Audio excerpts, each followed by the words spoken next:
여러분 안녕하십니까? 광주 MBC 뉴스데스크 시작합니다.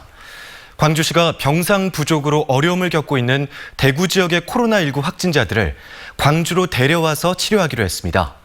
경증 환자를 중심으로 약 60여 명 정도가 될 것으로 보이는데요. 또 광주 지역 신천지 신도들에 대한 전수조사도 계속 이어가고 있습니다. 첫 소식 김철원 기자입니다.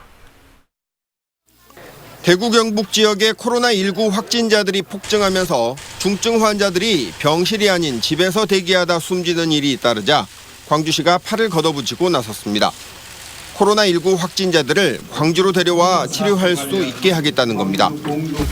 대구와 광주는 달빛 동맹으로 맺어진 형제 도시입니다. 우리 광주에서 대구 코로나 확진자들을 격리 치료하겠습니다. 시민 여러분께서 한마음 한뜻으로 이 뜻에 동참해 주시고 널리 이해해 주시길 부탁드립니다.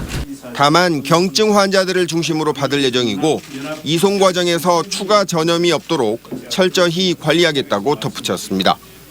감염병 전문병원인 빛고울 전남대 병원과 제2시립요양병원의 병상 105개 가운데 광주에서 확진자가 나올 경우에 대비해 절반 정도의 병상을 비워놓는다는 방침으로 대구 확진자 수용 규모는 50명에서 최대 60명 정도일 것으로 보입니다. 대구 확진자들에게 형제애를 보여주자는데 광주 지역 40여 개 시민 종교단체가 뜻을 함께했습니다. 한편 신천지 광주 교회에 대한 신자 전수조사도 막바지에 이르고 있습니다.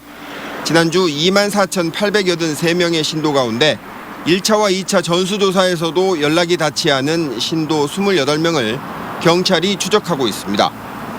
지금까지 신천지 광주 교회 신도들 중 의심 증상자 205명을 검사한 결과 190명은 음성, 나머지 15명은 검사 결과를 기다리고 있습니다. 광주시는 이와 더불어 정부가 확보한 명단과 신천지 광주 교회가 제출한 신도 숫자에 차이가 7,210명이나 된다며 명단을 제출하지 않으면 고발하겠다고 신천지 측에 경고했습니다.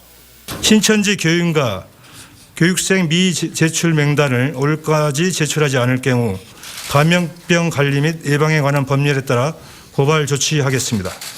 한편 경북 성주에 거주하는 60대 여성 확진자가 지난달 18일부터 19일까지 광주 신가동 중앙아동병원을 들러 손자를 간호했던 사실이 뒤늦게 알려져 가족과 의료진들을 검사한 결과 음성이 나왔지만 광주시는 예방적 차원에서 이들을 자가격리 조치했습니다. MBC 뉴스 김철원입니다.